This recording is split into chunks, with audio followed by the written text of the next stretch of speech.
ಎಲ್ಲರೂ ನಮಸ್ಕಾರ. ಇವತ್ತಿನ topic follicular shrinking or follicular atresia ಅನ್ನೋದೇ ಇವತ್ತಿನ ಟಾಪಿಕ್. ಏನಂದರೆ ಈಗ ಯೂಶ್ವಲ್ ಆಗಿ ಯಾರೆಲ್ಲ ಫಾಲಿಕ್ಯುಲರ್ ಸ್ಟಡಿ ಮಾಡಿಸ್ತಿರ್ತೀರಾ, ಓವ್ಯುಲೇಷನ್ ಇಂಡಕ್ಷನ್ ಮಾಡಿಸ್ತಿರ್ತೀರಾ, IUI ಮಾಡಿಸ್ತಿರ್ತೀರಾ, IVF ಮಾಡಿಸ್ತಿರ್ತೀರಾ, ಯಾವುದೇ ಒಂದು ಫರ್ಟಿಲಿಟಿ ಟ್ರೀಟ್ಮೆಂಟ್ ಅಂತ ಹೋದ್ರೂ ಡಾಕ್ಟರ್ಸ್ ಏನು ಮಾಡ್ತಾರೆ, ಫಸ್ಟು ನಿಮ್ಮ ಓವರೀಸ್ ಹೇಗೆ ರಿಯಾಕ್ಟ್ ಮಾಡ್ತಾ ಇದೆ ಆ್ಯಂಡ್ ಫಾಲಿಕಲ್ಸ್ ಹೇಗೆ ಗ್ರೋ ಆಗ್ತಾ ಇದೆ, ಬೆಳೀತಾ ಇದೆನೋ ಇಲ್ವೋ, ಯಾವ ಸ್ಪೀಡಲ್ಲಿ ಬೆಳೀತಾ ಇದೆ, ಯಾವಾಗ ಮೇಚರ್ ಅಥವಾ ಡಾಮಿನೆಂಟ್ ಫಾಲಿಕಲ್ಸ್ ಬರ್ತಾ ಇದೆ, ಯಾವಾಗ ಓವ್ಯುಲೇಷನ್ ಆಗ್ತಾ ಇದೆ ಅನ್ನೋದನ್ನೆಲ್ಲ ಟ್ರ್ಯಾಕ್ ಮಾಡೋದಕ್ಕೆ ಸ್ಟಾರ್ಟ್ ಮಾಡ್ತಾರೆ. First very basic. Okay, so ಈ ಎಲ್ಲ ಡಿಫ್ರೆಂಟ್ ಟ್ರೀಟ್ಮೆಂಟ್ಸಲ್ಲೂ ಕೂಡ ನಿಮಗೆ ಏನು ಹೇಳಿರ್ತಾರೆ, ಅಲ್ಟರ್ನೇಟಿವ್ ಡೇಸ್ ಸ್ಕ್ಯಾನಿಂಗ್ ಹೇಳಿರ್ತಾರೆ. ಓಕೆ, ಈ ಸ್ಕ್ಯಾನಿಂಗಲ್ಲಿ ಏನು ಮಾಡ್ತಾರೆ ಅಂತಂತಂದರೆ, ಎರಡೂ ಓವರೀಸಲ್ಲೂ ಎಷ್ಟು ಫಾಲಿಕಲ್ಸ್ ಚೆನ್ನಾಗಿ ಬೆಳೀತಾ ಇದೆ ಆ್ಯಂಡ್ ಡಾಮಿನೆಂಟ್ ಫಾಲಿಕಲ್ಸ್ ಬರ್ತಾ ಇದೆನೋ ಇಲ್ವೋ ಅನ್ನೋದನ್ನು ಚೆಕ್ ಮಾಡ್ತಾರೆ. ಅದು ಒಂದು ರೇಸ್ ಥರ, ಡಾಮಿನೆಂಟ್ ಫಾಲಿಕಲ್ಸ್ ಬರೋದನ್ನು ಕೂಡ ಒಂದು ರೇಸ್ ಥರ. ಓಕೆ, ಸುಮಾರು ಥೌಸಂಡ್ಸ್ ಅಷ್ಟು ಫಾಲಿಕಲ್ಸು ಒಂದೇ ಸತಿ ಗ್ರೋ ಆಗೋದಕ್ಕೆ ಸ್ಟಾರ್ಟ್ ಆಗುತ್ತೆ. ಆ 1000 ಫಾಲಿಕಲ್ಸಲ್ಲಿ ಒಂದು ಮಾತ್ರ ತುಂಬ ಚೆನ್ನಾಗಿ ಬೆಳೆದು ದೊಡ್ಡದಾಗುತ್ತೆ. ಓಕೆ, ಅರೌಂಡ್ 20 mm ಆಗುತ್ತೆ. ಓಕೆ, ಅದನ್ನು ಡಾಮಿನೆಂಟ್ ಫಾಲಿಕಲ್ ಅಂತ ಕರೀತಾರೆ. ಆ ಡಾಮಿನೆಂಟ್ ಫಾಲಿಕಲ್ಲೇ ಓಪನ್ ಆಗಿ ಅದರೊಳಗಡೆ ಇರೋ ಎಗ್ ಆಚೆ ಬರೋದು, ಓವ್ಯುಲೇಷನ್. ಓಕೆ, ಸೊ ಆ ಎಗ್ ಆಮೇಲೆ ಸ್ಪರ್ಮ್ನ ಮೀಟ್ ಮಾಡಿ ಫರ್ಟಿಲೈಸೇಷನ್ ಆಗಿ ಮಗು ಬೆಳೆಯೋದಕ್ಕೆ ಸ್ಟಾರ್ಟ್ ಆಗುತ್ತೆ. ಓಕೆ, ಸೊ ಹಾಗಾಗಿ ಡಾಕ್ಟರ್ಸ್ ಏನು ಮಾಡ್ತಾರೆ, ಫಸ್ಟ್ ಡಾಮಿನೆಂಟ್ಸ್ ಫಾಲಿಕಲ್ ಬರ್ತಾ ಇದೆನೋ ಇಲ್ವೋ ಅನ್ನೋದನ್ನು ತಿಳ್ಕೊಳ್ಳೋದಕ್ಕೋಸ್ಕರ, ಯಾವ ಸ್ಪೀಡಲ್ಲಿ ಗ್ರೋ ಆಗ್ತಾ ಇದೆ ಅನ್ನೋದನ್ನು ತಿಳ್ಕೊಳ್ಳೋದಕ್ಕೋಸ್ಕರ ಏನು ಮಾಡ್ತಾರೆ, ಅಲ್ಟರ್ನೇಟಿವ್ ಡೇಸ್ಗೆ ಸ್ಕ್ಯಾನಿಂಗ್ ಮಾಡ್ತಾರೆ. ಓಕೆ, 14th ಡೇ ಸ್ಕ್ಯಾನಿಂಗಲ್ಲಿ ನನ್ನ ಎಗ್ ಸೈಜು ಅಥವಾ ಫಾಲಿಕಲ್ ಸೈಜು ಇದ್ದಿದ್ದು 12 mm and 14 mm. Okay, next 2 days ಬಿಟ್ಟು ಇನ್ನು 12 mm ಆ್ಯಂಡ್ 14 mm ಇದ್ದಿದ್ದಲ್ವ. ಸೊ ಏನಂತ ಹೇಳಿದರು, ಓಕೆ ನೆಕ್ಸ್ಟ್ ಇನ್ನೊಂದು 2 days ವೆಯ್ಟ್ ಮಾಡೋಣ ಅಂತಂತ ಹೇಳಿ ನೆಕ್ಸ್ಟ್ 2 days ಬಿಟ್ಟು ಮತ್ತೆ ಸ್ಕ್ಯಾನ್ ಮಾಡೋದಕ್ಕೆ ಹೇಳಿದರು. ಸೊ 2 days ಬಿಟ್ಟು ಮತ್ತೆ ಸ್ಕ್ಯಾನ್ ಮಾಡಿದವಾಗ 12 mm 14 mm ಇದ್ದಂತಹ ಫಾಲಿಕಲ್ಸು ಕಮ್ಮಿ ಆಗಿ 10 mm ಆ್ಯಂಡ್ 11 mm ಆಗೋಗಿತ್ತು. ಬೇರೆ ಯಾವುದೂ ಡಾಮಿನೆಂಟ್ ಫಾಲಿಕಲ್ಸ್ ಎಲ್ಲ ಇರಲೇ ಇಲ್ಲ, ಇದು ಒಂದೇ ಇದ್ದಿದ್ದು. ಓಕೆ, ಬೇರೆ ಯಾವುದೂ ಇರಲಿಲ್ಲ. ನನಗೆ ಅನಿಸಿದ್ದು ಅವಾಗೇನೂ ಗೊತ್ತಿರಲಿಲ್ಲ, ಫಾಲಿಕಲ್ಸು ದೊಡ್ಡದಾಗಬೇಕೆ ಹೊರತು ಹೆಂಗೆ ಕಮ್ಮಿ ಆಗುತ್ತೆ, ಇದೇ ಫಾಲಿಕ್ಯುಲರ್ ಅಟ್ರೇಷಿಯಾ ಅಥವಾ ಫಾಲಿಕ್ಯುಲರ್ ಶ್ರಿಂಕಿಂಗ್, ಫಾಲಿಕಲ್ ಶ್ರಿಂಕ್ ಆಗುತ್ತೆ ಅನ್ನೋದು ನನಗೆ ಗೊತ್ತಾಗಿದ್ದೆ ಆವಾಗ. ಓಕೆ, ಇದು ಯಾವಾಗ ಒಂದು 6-7 years ಹಿಂದೆ. ಓಕೆ, ಸೊ ಇದನ್ನು ಫಾಲಿಕ್ಯುಲರ್ ಶ್ರಿಂಕಿಂಗ್ ಅಂತ ಕರೀತಾರೆ ಆ್ಯಂಡ್ ಇದು ನ್ಯಾಚುರಲ್ ಅಂತೆ. ಸೊ ಯಾಕೆ ಆಗುತ್ತೆ ಅಂತಂತಂದರೆ, ಒಂದು ಹಾರ್ಮೋನಲ್ ಇಂಬ್ಯಾಲೆನ್ಸ್ ಇದ್ದಾವಾಗ. ಓಕೆ, ಸೊ ನಾನು PCOS ಆಗಿರೋದ್ರಿಂದ ನನಗೆ ಹಾರ್ಮೋನಲ್ ಇಂಬ್ಯಾಲೆನ್ಸ್ ಇತ್ತು, ಆವಾಗಲೂ ಇತ್ತು. ಸೊ ಹಾರ್ಮೋನಲ್ ಇಂಬ್ಯಾಲೆನ್ಸಿಂದ ಕೂಡ ಆಗಿರಬಹುದಂತೆ. ಆ್ಯಂಡ್ ಅನದರ್ ರೀಸನ್ ಏನು ಅಂತಂತಂದರೆ, ಫಾಲಿಕಲ್ ಗ್ರೋ ಆಗೋದಕ್ಕೆ, ಓವ್ಯುಲೇಷನ್ ಆಗೋದಕ್ಕೆ ಯಾವ ಹಾರ್ಮೋನ್ ಬೇಕು, 2 ಇಂಪಾರ್ಟೆಂಟ್ ಹಾರ್ಮೋನ್ ಬೇಕು. ಯಾವುದ್ಯಾವುದು, FSH and LH, follicular stimulating hormone and luteinizing hormone. 2 important hormones ಬೇಕು. ಆ 2 ಹಾರ್ಮೋನ್ಸು ಯಾವಾಗ ಕಮ್ಮಿ ಇರುತ್ತೆ, ಆ ಫಾಲಿಕಲ್ ಗ್ರೋ ಆಗೋದಕ್ಕೆ, ಬೆಳೆಯೋದಕ್ಕೆ ಬೇಕಾದಷ್ಟು ಪ್ರಮಾಣದಲ್ಲಿ ಯಾವಾಗ ಇರೋದಿಲ್ಲ, FSH and LH mainly. Okay, ಯಾವಾಗ ಡಾಮಿನೆಂಟ್ ಫಾಲಿಕಲ್ ಆಗೋವರೆಗೂ ಅದನ್ನು ಗ್ರೋ ಮಾಡೋಷ್ಟು, ಬೆಳೆಯೋದಕ್ಕೆ ಬೇಕಾಗಿರೋಷ್ಟು FSH ಆ್ಯಂಡ್ LH ಯಾವಾಗ ಇರೋದಿಲ್ಲ, ಯಾವಾಗ FSH ಆ್ಯಂಡ್ LH ಡೆಫಿಷಿಯನ್ಸಿ ಇರುತ್ತೆ, ಆವಾಗ ಈ ಥರ ಫಾಲಿಕಲ್ಸ್ ಶ್ರಿಂಕ್ ಆಗುತ್ತೆ. Okay, and another reason major ಏನು ಅಂತಂತಂದರೆ, ಯಾವಾಗ ಆ ಫಾಲಿಕಲ್, ಬೆಳೀತಾ ಇರೋಂತಹ ಫಾಲಿಕಲ್ ಅನ್ಹೆಲ್ದಿ ಇರುತ್ತೆ. ಓಕೆ, ಸೊ ಯಾವಾಗ ಬೆಳೀತಾ ಇರೋವಂತಹ ಈ ಪಾಯಿಂಟ್ನ ನೆನಪಿಟ್ಕೊಳ್ಳಿ, ಲಾಸ್ಟಿಗೆ ಹೇಳ್ತೀನಿ ಇನ್ನೊಂದು. ಓಕೆ, ಯಾವಾಗ ಬೆಳೀತಾ ಇರುವಂತಹ ಫಾಲಿಕಲ್ ಅನ್ಹೆಲ್ದಿ ಇರುತ್ತೆ, ಅಂತಹ ಟೈಮಲ್ಲೂ ಕೂಡ ಮುಂದೆ ಬೆಳವಣಿಗೆ ಆಗೋದಿಲ್ಲ, ಅದು ಉಲ್ಟಾ ಶ್ರಿಂಕ್ ಆಗುತ್ತೆ. ಓಕೆ, ಸೊ ಇದು ಮೇಜರ್ 3 ರೀಸನ್ಸಿಂದ ಫಾಲಿಕಲ್ಸು ಗ್ರೋ ಆಗೋ ಬದಲು ಕುಸಿಯುತ್ತೆ, ಶ್ರಿಂಕ್ ಆಗುತ್ತೆ, ಅದರದ್ದು ಸೈಜು ಕಮ್ಮಿ ಆಗುತ್ತೆ. ಓಕೆ, ಸೊ ಇದನ್ನೇ ಫಾಲಿಕ್ಯುಲರ್ ಅಟ್ರೇಷಿಯಾ ಅಂತ ಕರೀತಾರೆ ಅಥವಾ ಫಾಲಿಕ್ಯುಲರ್ ಶ್ರಿಂಕಿಂಗ್ ಅಂತ ಕರೀತಾರೆ. ಈ ಥರ ಎಗ್ ಸೈಜು ಜಾಸ್ತಿ ಆಗೋ ಬದಲು ಕಮ್ಮಿ ಆಗ್ತಾ ಇತ್ತು ಅಂತಂದರೆ, ಯಾವುದೇ ಒಂದು ಪರ್ಟಿಕ್ಯುಲರ್ ಸೈಕಲಲ್ಲಿ ಕಮ್ಮಿ ಆಗ್ತಾ ಇದೆ ಅಂತಂತಂದರೆ ನೀವೇನು ಮಾಡಬೇಕು ಅಂತಂದರೆ, ಯಾವಾಗ ನಿಮ್ಮದು ಇರ್ರೆಗ್ಯುಲರ್ ಸೈಕಲ್ಸ್ ಇರುತ್ತೆ ಅಂತಹ ಟೈಮಲ್ಲಿ ನೀವು ವೇಟ್ ಮಾಡಬೇಕು. ಯಾಕೆ ಅಂತಂತಂದರೆ ಈಗ ಬಂದಿದ್ದಂತಹ ಡಾಮಿನೆಂಟ್ ಫಾಲಿಕಲ್ಸ್ ಏನು ಅರೌಂಡ್ 12 14 ಎಲ್ಲ ಇತ್ತಲ್ಲ, ಮೇ ಬಿ ಆ ಫಾಲಿಕಲ್ಸ್ ಡಾಮಿನೆಂಟ್ ಫಾಲಿಕಲ್ಸ್ ಅಲ್ಲದೆ ಇದ್ದಿರಬಹುದು. ಆ್ಯಂಡ್ ನೀವು ಓವ್ಯುಲೇಷನ್ ಟೈಮ್ನ ರೀಚ್ ಆಗಿಲ್ಲದೆ ಇರಬಹುದು.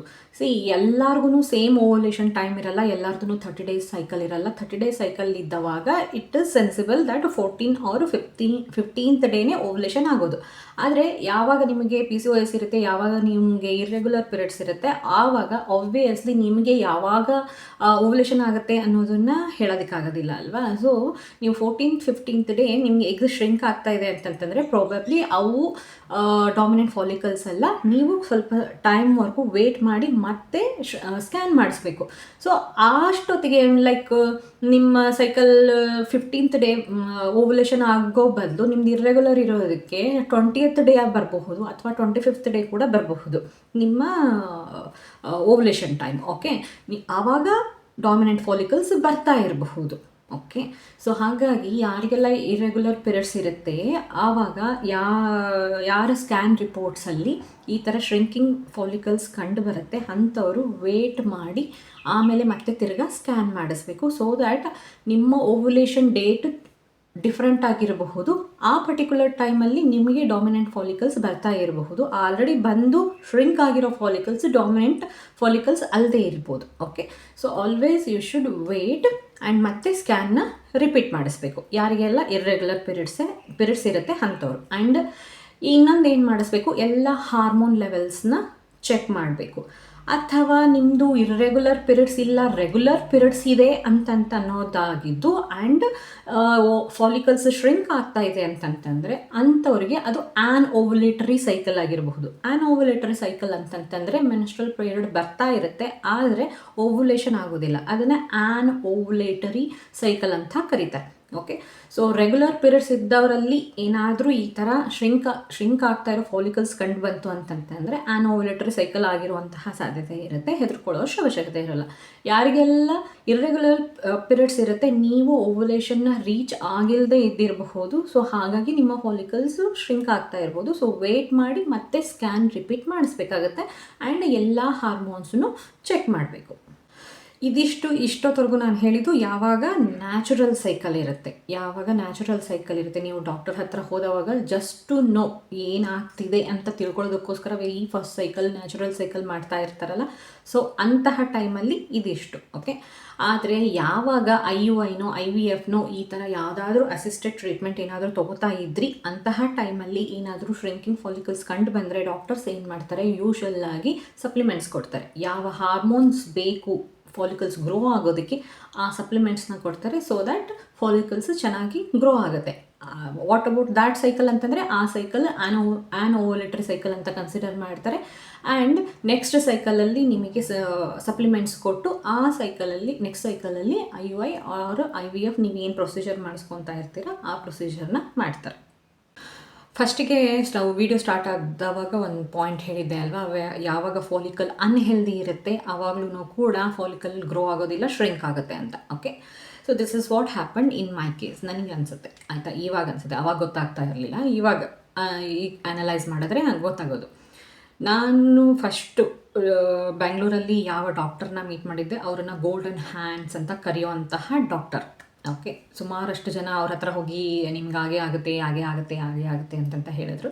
ಓಕೆ, ಹೋದ್ವಿ. ಓಕೆ, ಫೀಸೂ ಜಾಸ್ತಿ, ವೇಟಿಂಗೂ ಜಾಸ್ತಿ, ಇಟ್ಸ್ ಓಕೆ. ಆ್ಯಂಡ್ ನಮ್ಮ ಮನೆಯಿಂದ ತುಂಬ ದೂರ ಹೋದ್ವಿ. ಆಯಿತಾ, she didn't even touch me once like this. Okay, ನಾನು ಒಂದು ಸತಿ ಟಚ್ ಮಾಡಿ ಕೂಡ ನೋಡಲಿಲ್ಲ, ಏನೇನೇ ನೋಡಿಲ್ಲ. ಅವ್ರ ಪಾಡಿಗೆ ಸೀಟಲ್ಲಿ ಕೂತ್ಕೊಂಡಿದ್ದು ನರ್ಸ್ ಎಲ್ಲನೂ ಮಾಡ್ತಾಯಿದ್ದು, ಎಲ್ಲ ಚೆಕಪ್ ಮಾಡ್ತಾಯಿದ್ದು, ನೋಡ್ತಾಯಿದ್ದು ಎಲ್ಲನೂ ಬೇರೆಯವರೇ ಮಾಡ್ತಾಯಿದ್ದು.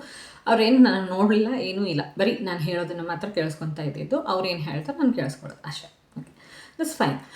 ಆದರೆ ಏನು ಮಾಡಿದರು ಅಂದರೆ ಡಾಕ್ಟರು ನನಗೆ ಯಾವಾಗ ಈ ಥರ ಸ್ಕ್ಯಾನಿಂಗಲ್ಲಿ ನನ್ನ ಫಾಲಿಕಲ್ಸ್ ಶ್ರಿಂಕ್ ಆಗ್ತಾಯಿದೆ ಅನ್ನೋದು ಗೊತ್ತಾಯಿತು, ಆವಾಗ ಡಾಕ್ಟರ್ಸು ವೆಯ್ಟ್ ಮಾಡೋಣ ಅಂತ ಹೇಳಿಲ್ಲ, ನೋಡೋಣ ನೆಕ್ಸ್ಟ್ ಸೈಕಲ್ ನೋಡೋಣ ಅಂತ ಹೇಳಿಲ್ಲ, ಏನೂ ಮಾಡಲಿಲ್ಲ. ಡಾಕ್ಟರ್ ಏನು ಹೇಳಿದರು, ಫಾಲಿಕಲ್ ಶ್ರಿಂಕ್ ಆಗಿದೆ ಆದರೆ ಒಳಗಡೆ ಎಗ್ ಹಾಗೇ ಇದೆ.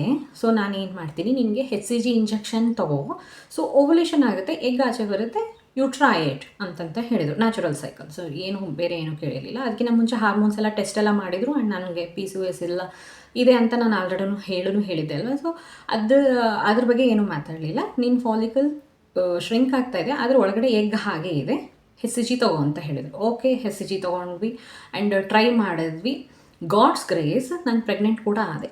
ಓಕೆ, ಆದರೆ ಏನಾಯಿತು, 4 ಮಂತ್ಸಲ್ಲಿ ಅಬೋರ್ಷನ್ ಆಯಿತು.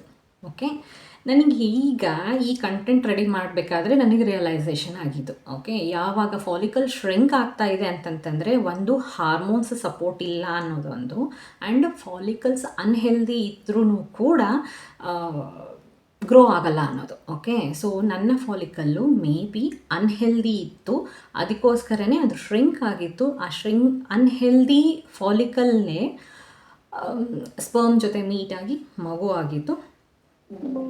ಸೊ ಹಾಗಾಗಿನೇ ನನಗೆ 5th ಮಂತಲ್ಲಿ ಮಿಸ್ಕ್ಯಾರೇಜ್ ಆಯಿತು. ಯಾಕೆ? ಪ್ಲೆಸೆಂಟಲ್ ಅಬ್ರಪ್ಷನ್ನಿಂದ ಮಿಸ್ಕ್ಯಾರೇಜ್ ಆಗಿದ್ದು. ಈಗ ಅನಿಸೋದು ಬಿತ್ತೋ ಬೀಜ ಚೆನ್ನಾಗಿರಲಿಲ್ಲ, ಸೊ ಹಾಗಾಗಿನೇ ಮಗು ಅನ್ಹೆಲ್ದಿ ಇತ್ತು, ಸೊ ಹಾಗಾಗಿನೇ ಮಿಸ್ಕ್ಯಾರೇಜ್ ಆಯಿತು ಅಂತ ಇವಾಗ ಅನಿಸ್ತಾ ಇದೆ. ಐ ಡೋಂಟ್ ನೋ ಡಾಕ್ಟ್ರ್ ಏನು ಹೇಳ್ತಾರೆ ಇದ್ರ ಬಗ್ಗೆ ಅನ್ನೋದಾಗಲಿ, ಏನು ಎಕ್ಸ್ಪ್ಲನೇಷನ್ ಅನ್ನೋದಾಗಲಿ, ಯಾಕೆ ಹಂಗೆ ಆಯಿತು ಅನ್ನೋದಾಗಲಿ ನನಗೆ ಗೊತ್ತಿಲ್ಲ. ಓಕೆ, 7 ಇಯರ್ಸ್ ಆದಮೇಲೆ ನಾನು ಕನ್ಸೀವ್ ಆಗಿದ್ದಿದ್ದು. I was so happy. ಅದು ಮಗುನ ಕಳ್ಕೊಂಡವಾಗ ಹೇಗಾಗುತ್ತೆ ಅನ್ನೋದು. ಆ್ಯಂಡ್ ಡಾಕ್ಟರ್ ನನಗೇನು ಹೇಳಲೂ ಇಲ್ಲ, ಏನು ರೀಸನ್ನು ಏನು ಎಂತ ಏನೇನು ಎಕ್ಸ್ಪ್ಲನೇಷನ್ ಇಲ್ಲ, ಏನಿಲ್ಲ. ಪ್ಲೆಸೆಂಟಲ್ ಅಬ್ರಪ್ಷನ್ ಆಗಿತ್ತು, ಸೊ ಹಾಗಾಗಿ ನಿನಗೆ ಅಬೋರ್ಷನ್ ಆಯಿತು. ಈಗ ಎಗ್ ಸರಿ ಇರಲಿಲ್ಲ, ಸೊ ಹಾಗಾಗಿ ಪ್ಲೆಸೆಂಟ ವೀಕ್ ಇತ್ತು, ಹಾಗಾಗಿ ಮಗು ಚೆನ್ನಾಗಿ ಬೆಳೀಲಿಲ್ಲ, ಹಾಗಾಗಿ ಮಿಸ್ಕ್ಯಾರೇಜ್ ಆಯಿತು ಅಂತ ನನಗೀಗ ಅನ್ನಿಸ್ತಾ ಇದೆ. ಸೀರೀಸ್ ಆಯಿತಾ, ಒಂದಕ್ಕೊಂದು ಸಂಬಂಧ.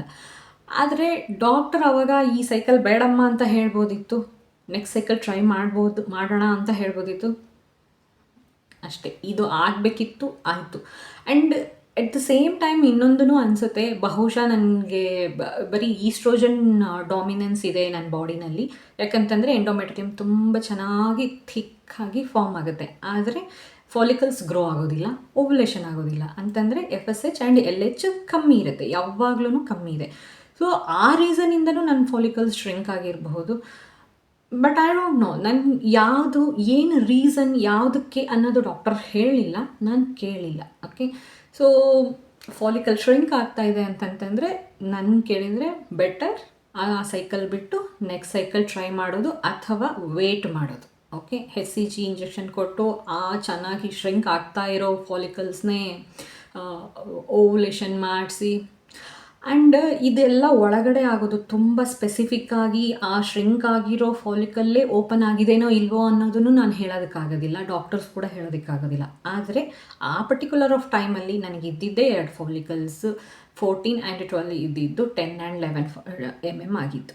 ಓಕೆ, ಅದನ್ನು ಬಿಟ್ಟರೆ ಬೇರೆ ಯಾವ ಫಾಲಿಕಲ್ಸು ನನ್ನ ಹತ್ರ ಇರಲಿಲ್ಲ. ನನ್ನ ಓವರೀಸಲ್ಲಿ ಇರಲಿಲ್ಲ. ಐ ಡೋಂಟ್ ನೋ, ಅಥವಾ ಆಲ್ರೆಡಿ ಆ ಫಾಲಿಕಲ್ಸು ಓವ್ಯುಲೇಟ್ ಆಗಿತ್ತೋ ಏನೋ ಗೊತ್ತಿಲ್ಲ. ಓಕೆ, ಸೊ ಫಾಲಿಕಲ್ ಶ್ರಿಂಕ್ ಆಗೋದಕ್ಕೆ ಸುಮಾರಷ್ಟು ರೀಸನ್ಸ್ ಇದೆ. ಅನ್ಹೆಲ್ದಿನೂ ಇದ್ದಿರ್ಬೋದು, ಅಥವಾ ಹಾರ್ಮೋನಲ್ ಇಂಬ್ಯಾಲೆನ್ಸ್ ಆಗಿರ್ಬೋದು, ಹಾರ್ಮೋನ್ ಡೆಫಿಷಿಯನ್ಸಿ ಕೂಡ ಆಗಿರಬಹುದು. ಇದರಿಂದ ಫಾಲಿಕಲ್ ಶ್ರಿಂಕ್ ಆಗುತ್ತೆ.